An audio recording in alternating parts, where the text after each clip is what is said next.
Example 2, sketch the graph of y equals cos x. Compare graph values to that on the unit circle. Well, we're going to use the unit circle to actually help us get started. So similarly to using y equals sine x, I filled in a table here. I just used radians and we'll just use the exact values. I also just stuck to the 90-degree intervals because we know that the general shape is going to be the same going to a min and a max.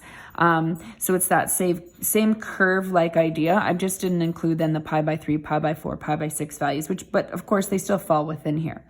So remember with cosine, we're going to look at the x coordinates. Sorry, that's Baxter, just putting in his 2 cents here as well. Okay, Baxter. Stop it. Okay, so we're gonna fill in the x values here. So negative 2 pi is right here, 1. Negative 3 pi by 2, remember going up here, is 0. Negative pi right here is negative 1. Negative pi by 2.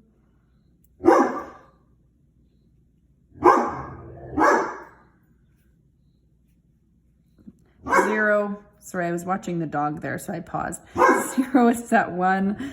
Pi by 2 is at 0. Pi is at negative 1. 3 pi by 2 is at 0. And 2 pi again is at 1. So all I did was look at the x coordinates. Sorry, that was a little bit distracting for me there. Now you'll notice that it goes to a max of 1. 0 is always in the middle, and to negative 1. So we're going to look at patterns, and we're not going to need to use a table of values all the time because that's not going to necessarily be the most beneficial when we add transformations to this. So I filled in my scale already just to sort of save time here. You may want to pause the video and fill in the scale here, but take a look. Again, I counted every 2 squares as pi by 2. I kind of always had to extend that last one. Okay, so negative 2 pi and 1 is up here, so I'm just off the grid, but that's all right. Negative 3 pi by 2 and 0. Negative pi, negative 1, negative pi by 2 and 0, 0, 1, pi by 2, 0, pi negative 1, 3 pi by 2, 0, and 2 pi by 1. So you can probably look at your table and plot that yourself.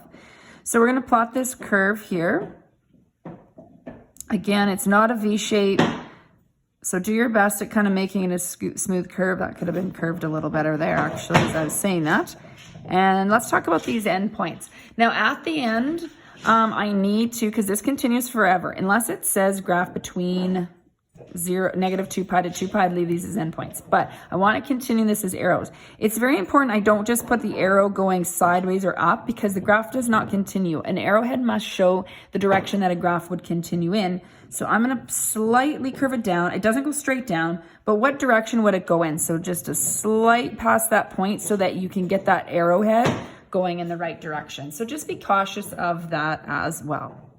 So just to kind of review some things, it's a little bit messy there, sorry about that.